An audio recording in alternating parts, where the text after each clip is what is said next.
Good morning from Panhandle Outdoors with Winston Chester. Panhandle Outdoors, your source for fishing, hunting, and information for folks who enjoy the great outdoors. Now sit back, relax. It's Panhandle Outdoors. Good morning, folks. Welcome to Panhandle Outdoors. I'm Winston Chester. Glad you're here with us on this Friday morning. Got a great show lined up, and I wore some green. I know yesterday was St. Patrick's Day. We had a video yesterday, so I wore green for you. So have a happy day after St. Patrick's Day. Listen, the temperature is in good shape. The high is 73, the low is 62. Good shape there, but this rain, just got to keep an eye on it, keep an eye on the radar. Be aware, we got rain around, and it's coming and going. So just, and this weekend it's just iffy. So just, big thing is just sort of make, on something like this, what I try to do when I'm planning outdoors, I plan like a little short trip or something. I don't get too far away from the house in case the bottom falls out and all that. So we need this rain, so it's good to be here. The water temperature now, again, it's hung in there at 69, and like I say, shot up those 5 degrees this week, early part of this week, and it's at 69. If the weather would cooperate, we would have a really big weekend of fishing. So we'll just wait and see what all gets done, and we'll show you the pictures next week when we come on. Okay, the river readings, the Apalachicola Bluntstown is in good shape, nice and level there. This morning's at a 12.7. The Choctawhatchee at Caryville, again, it's leveled off at an 8.4. All right, let's take a look at a tide chart brought to us by Kent Forest Lawn Funeral Home and Cemetery. We're looking at a low tide at 5:10 this morning and a high tide at 7:34 this afternoon, and we're looking at some really good tides this weekend. So again, everything's falling into place except for a little bit of this unsettled weather. So we'll just go with what we can do and just deal with it. Nothing we can do about it. Okay, now let's take a look at our times. It being on Friday, I'd like to do our times in this early section here, brought to us by Mark Coward of Counts Real Estate. 9:16 this morning to 11:16. This evening from 9:40 to 11:40. Okay, that takes care of all of our outdoor weather for this weekend's activities. So let's go and take our break, and we'll be right back.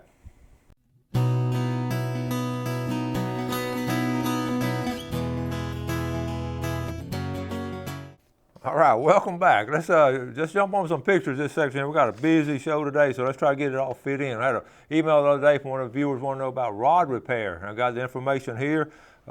Phil Fitted is the name of it. Phone number is 850-227-6508. That's St. Joe Beach, and he fixes rods and reels and builds custom rods and repairs fly rods. So thank y'all for, it's great to have viewers like y'all to help us on all this information. Thank y'all so much. Okay, Gail and I were from Bluntstown Wednesday. We went by Paramore's. I had to get some fried catfish. We both got some fried catfish and sweet tea and cheese grits. And I don't usually show what I eat, but I just hadn't had any catfish in a while. I was there in Bluntstown. This is funny to me. You may not find it funny, but it's funny to me. I swam by your fishing spot today, but you were at the mall holding your girlfriend's purse. Okay, I hope you see the humor in that because I think it's funny, okay? All right.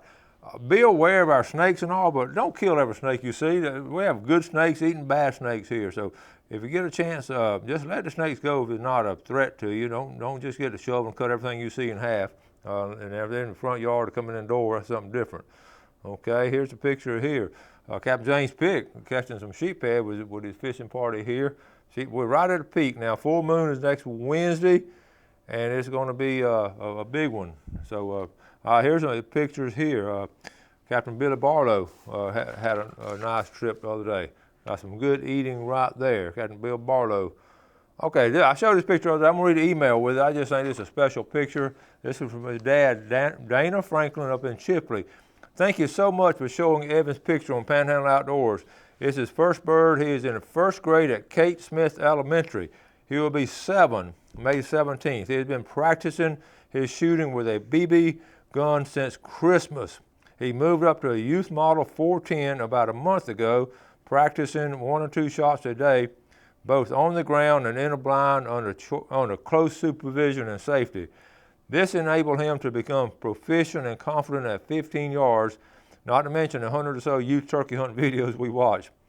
His setup Saturday was on the ground with a Jake and hen decoy at 8 yards. The gobbler presented, attacking the fake Jake. I whispered to Evan, "Shoot him when you can, son." He whispered back, "I can't shoot yet." Once the gobbler is separated from the Jake decoy with the use of an X-blind to steady his shot, without saying a word, Evan made a perfect shot, delivering the entire load of 3-inch 7.5 high brass from the 410 to the base of the wattles, pinning this magnificent 3-year-old longbeard to the ground. He is now on fire with it. The Lord bless us both on Saturday. The dad, Dana and Lori Franklin from Chipley, Florida. Great story. That's what the youth turkey hunt was all about. What a great story there. Really enjoyed reading that, okay? And congratulations too. And well trained. They did safety supervision, all that. Okay, I got a couple of names to add into the pickle jar. Bill Barlow. Okay, how about Cindy Daniels? And I'll read this quick email right here. It said, good morning, Winston. Just wanted to say hello. And Marty and I are on the way back to Florida. Can't wait to watch your program each morning again. Hope you and your sweet wife are doing well. We'll be hosting at the St. Joe State Park March 16th through the end of April. Then we will be hosted at the St. Joe Buffer Preserve for the month of May. This one, they come down every year. Okay, I hope we will be able to see you sometime during our stay in Florida. Would you please put our names in the pickle jar? Marty and Deb Krumnacker, okay, and have a blessed day. They're a campground host, and we usually run into them somewhere at Blue Water, so I'm sure we'll see y'all somewhere, or we'll come by the campground and harass y'all. And here's your names in the pickle jar right here, okay?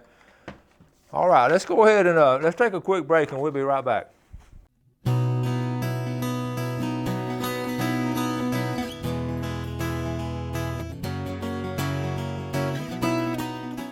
Okay, welcome back. I got one more email from Captain Bill Barlow, the picture I previously showed in the last segment. This is the email that goes along with it. So let me go ahead and read it so I can tell you what he caught those fish on. Hey, Winston, I took advantage of the day off today and I fished in West Bay by myself. It was 5 nice keeper trout from 17 to 21 inches and 1 redfish. The big girl by herself was 26 inches, maybe 6 pounds. I let her go in good shape to make some more babies, and that is so. We all have that belief now. Let those big fish go. Good job there, Bill. She was the second fish. She was the second fish I caught, but just had a feeling I would catch more. I just hate to keep any trout over 21, 22 inches as they are our future. All trout caught on live mullet about 5 to 6 inches, and redfish though, the redfish I caught hit a gulp pink shrimp. Thank you for all you do for us on Panhandle Outdoors, Captain Bill Barlow. So that was our previous picture. Good job, Bill. And I know sometimes it's just fun to go out fishing by yourself. Okay, now we showed that video last week and finished it up as about a day and a half videos of that antique tackle show that we went to, and it was just a lot of fun. You know the background on it. And then I was piddling around the other day, and I don't know about y'all, I got junk all over my garage, and I ran into some of my old what we call novelty lures, and I brought 3 or 4 to show you, and I promise you on occasion, I got so many good comments on the video, y'all enjoying the old tackle and all, but what they call novelty fishing lures are just some novel idea somebody came up with, and they really were not made for fishing. They were sort of made to mimic a fishing plug, but I just collected some of them over the years, and I just got a kick out of them. And one back when this one, President Jimmy Carter was our president, or right afterward, and they made he was a peanut farmer, and they made actually a couple of different people have that one right there, and then Cotton Cordell came up and made a fishing, okay, he made one also, and it's just like a regular fishing plug, and got the hooks on everything. Actually, these have never been opened, they've never been out of the package. So then also ran across, and they made some, I don't know if you remember the old Coca-Cola plastic bottles. I don't know if you can see that, they're just sitting there. That's the old little Coca-Cola plastic bottles, and they made one out of it, okay, for advertising, a Coca-Cola bottle. And then also, again, all advertisers, and this would, you know what, this would catch some fish. I'm confident. That's AC spark plug there. I'm confident that would catch some Spanish mackerel. In fact, I hate to try that though. I bet this weekend I could catch a Spanish if I use a wire leader and double tied it. But my all-time favorite novelty lure, my all-time favorite, you've heard the saying, I threw everything at them but a kitchen sink and I still didn't catch one. Well, someone had a bright idea of making a fishing lure, like that's a kitchen sink right there, folks. And I've always wanted, if I had 2 of those, I would fish with that. I've always wanted to catch a fish with a kitchen sink. And I promise you, if they're biting, you could catch one on that. But I'd hate to lose that one. In fact, years ago they had a bass tournament years ago with one time with the only thing you fish with was the old antique plugs. Of course, a lot of people had doubles and all. They didn't mind doing it, but that didn't do very well because people just didn't want to fish with antique plugs. So anyway, I just thought you might get a kick out of those like I have over the years, and it's been a lot of fun to. And I just ran across those 2 nights ago. And I said I'm going to show those to the viewers. So that was a novelty lures. Now let's get ready for the. Before we go into the Friday fishing forecast, we were talking about, pompano is about to kick off. I know some's already been caught, and the best bait for pompano is a natural bait, and it goes back to sand fleas. Now, this is a little video on how to catch sand fleas. Now, I've shown this before several years back, but I got to thinking I've had a lot of new viewers come on the last couple of years that's moved in, and a lot of new viewers in different places that watch it on YouTube, and just it's good to have these. So. And plus, if you've seen it before, it's good to see it again. Sand fleas is a natural bait now for catching it. Now it goes back to I call Gail my sand flea queen. Boy, she could flat out catch sand fleas, and we just got a kick out of it. I used to try to catch them. She would catch 3 to my 1. And when it goes back when she was a little girl, her Aunt Alice Bell, before the bridge was built across to St. George Island, her Aunt Alice and Uncle Todd had a place there on St. George Island. They would go across on a ferry. And she learned as a little girl, Aunt Alice was a wonderful lady and just a beyond super fisherman. She could catch fish. And Gail learned how to catch those sand fleas from her, and she always has. So anyway, so you'll see, I don't remember if I mentioned her being in there, but the key to catching those sand fleas, and they're in colonies now, they're groups of them, like in a colony. And I don't, if there's like 12 sand fleas in that little group around that little colony, I don't catch all 12 of them.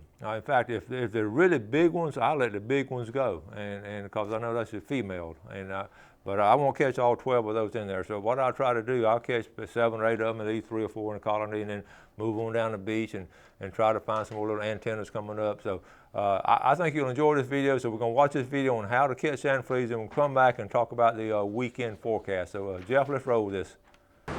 Okay, we're on the beach today. We're going to show you how to catch sand fleas. And it's funny, the other day I talked about it in the studio, and the lady, Sue, in the control room thought sand fleas were little things on a dog, but listen, they're great bait.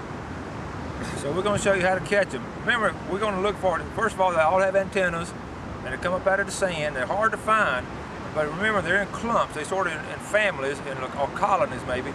And we'll go down beach and show you, basically, the only equipment you're going to need is this little wire basket right here. Very simple. This came out of my wife's kitchen.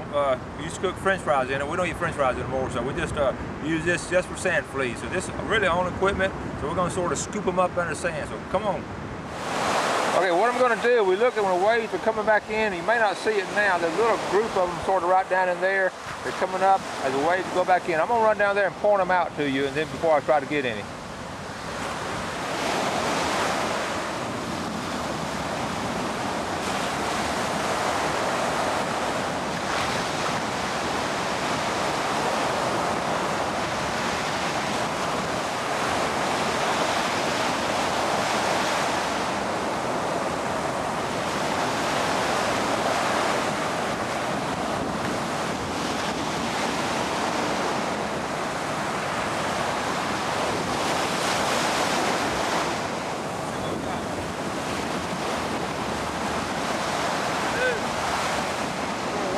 Watch it out when the waves. See how many we got.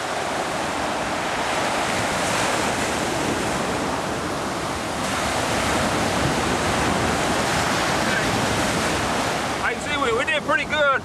We got a couple of little ones right here that got loose. We're gonna let these little ones go right there. Notice what they'll do.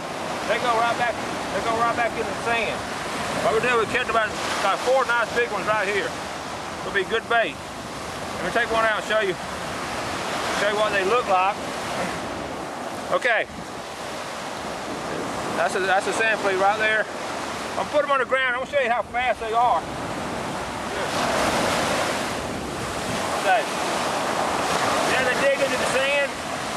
They'll dig into the sand. You'll lose them if you're not careful. They have little antennas on them.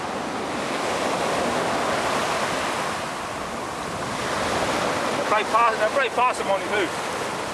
See the antenna right there? I'm gonna let this go in the sand. I'll watch him dig.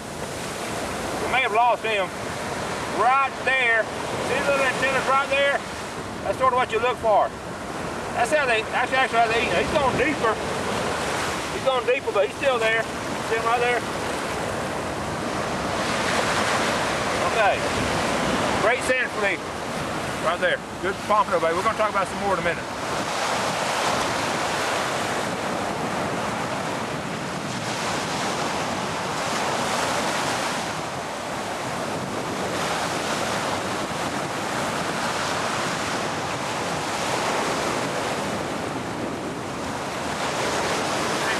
2, 3, 4, 5, 6, 7. That's not a bad scoop right there. Saw the antennas coming up, and these are good healthy ones this time of year. One thing I like to do, if I find a female with the eggs, I don't know if you can see the yellow part inside here. Okay, that's a female, and she's starting to have some eggs. I usually turn around and let these go back. I'm going to release this one back in the surf. We need to say this would be like having a big bass you catch him with some eggs in it. So we're going to let that one go. This is also how they dig. This, don't get this protrusion. See how they dig so fast right here? We're going to let this mommy go. Okay, now once you catch a few, you want to be able to keep them healthy. And what you do now is put them in a small bucket of sand. If you can see these right here, have a little bit of wet sand. These are some I just caught on that last scoop. They're pretty lively. I just dump them in there. I got a couple little ones. I'll let them go. You can see how they'll dig up into the sand and they'll stay safe. And one thing you do not want to do, a lot of people make this mistake, you put water in here, they'll actually drown. They can't really stay in the water the whole night. So I can keep these today and fish with them and keep them overnight and fish with them tomorrow. And they'll stay healthy. The ones that don't use, I sort of let go. Well, Panhandle Outdoors on St. Joseph Peninsula, how to catch sand fleas. See you later.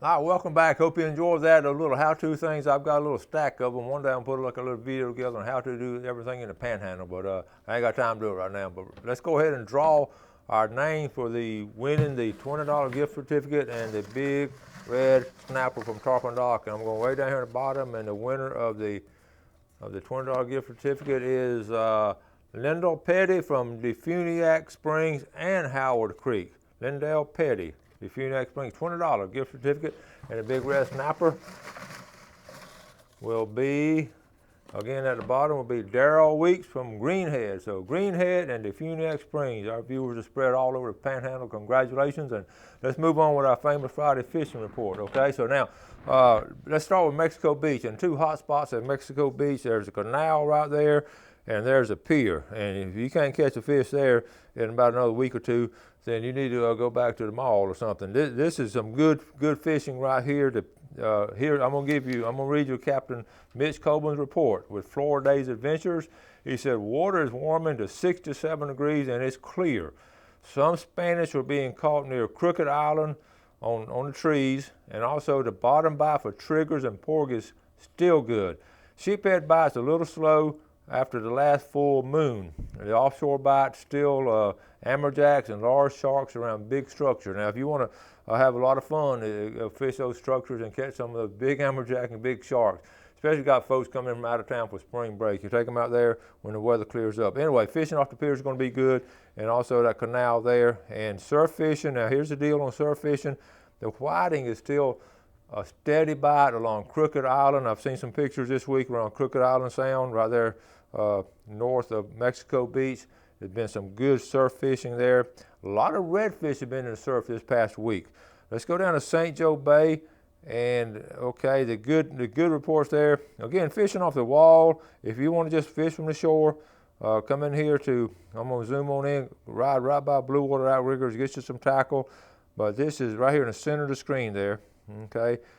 That's a wall right here, fishing off this wall. That's deep water, okay? That is some deep water right here. Actually, those big tankers used to come in when the paper mill was right here. Those big tankers would come in. It's really deep. They've caught tarpon, a lot of king mackerel been caught here. Excellent fishing. There's a little park here. You can park your car anywhere in here you want to and fish along these rocks. And also the entrance here to the St. Joe Marina is not bad. So that's some really good hot spots there for local fishing. We're getting into St. Joe Bay. Again, St. Joe Bay, the trout fishing is done real well. Surf fishing, folks, I promise you, next week's my birthday, and Gail asked what I want to do on my birthday. I said, honey, I want to fish all day long. I'm going to just sit in my chair at Cape San Blas and just fish all day long. And I want the kids coming around and bring me a sandwich and all that kind of stuff. And that's what I want to do for my birthday. And bring me a pizza or whatever. But I just want to fish next week. I'm raring to go. So hopefully we'll get some good surf reports. Also, we want to mention St. George Island again. I talked a lot about it last week. St. George Island about the same I said last week. But let's come up here to Panama City. Okay, Spanish mackerel. Spanish mackerel. I promise you there'll be a lot of Spanish mackerel caught if we would not be in the weather like it is. But here's the deal on the Spanish mackerel. I'm going to give you the places to catch them, and here's what's going to happen. On the high tide, they're going to be coming in here, so you can fish from the jetties. A lot of folks fish from the jetties. Also, Deepwater Point, one of my all-time favorite places to fish, what's called Deepwater Point. And a lot of times they'll come around here. Now, if you're in your boat, you just want to get in a circle, and you want to try to go counterclockwise or clockwise, whatever. If you see those boats out there, you see those charter boats and all, just sort of follow them, and you'll see they'll have a flow, and sometimes then they'll move around and all. And the biggest thing when it gets crowded is cutting people. You don't want to be cut off, so just make a big circle and just leave yourself plenty of room and don't turn too sharp, and you'll get the hang of it. Spanish mackerel is a beginner's paradise as far as learning how to fish and learning how to catch fish and being successful. So that's the beauty of catching Spanish mackerel, and we'll talk more about it next week. The Choctawhatchee Bay trout bite's still been steady over there, and I'm sure around Destin the Spanish are going to be there. So we've got Spanish are about to pop, and that's the beginning. And then cobia, we did have a cobia caught this week. Captain Greg Burnett caught one this week on his boat, but it didn't measure, but at least they landed one. So that's good. So in cobia, it's going to be a big weekend if the weather cooperates. Cobia, Spanish mackerel, and all kind of things. Surf fishing going to be good. We're just right on the verge. They're just popping off and exploding on us. So I'm very optimistic about it. We're going to wrap things up. Had a good week on Panhandle Outdoors. As always, we appreciate the viewership. We appreciate you supporting our sponsors, and you have a great weekend. Do some outdoor activity with your family, and God bless. Thanks for joining us for Panhandle Outdoors with Winston Chester. Panhandle Outdoors features hunting, fishing, and other activities and information to help you enjoy the great outdoors. Join us next time for Panhandle Outdoors.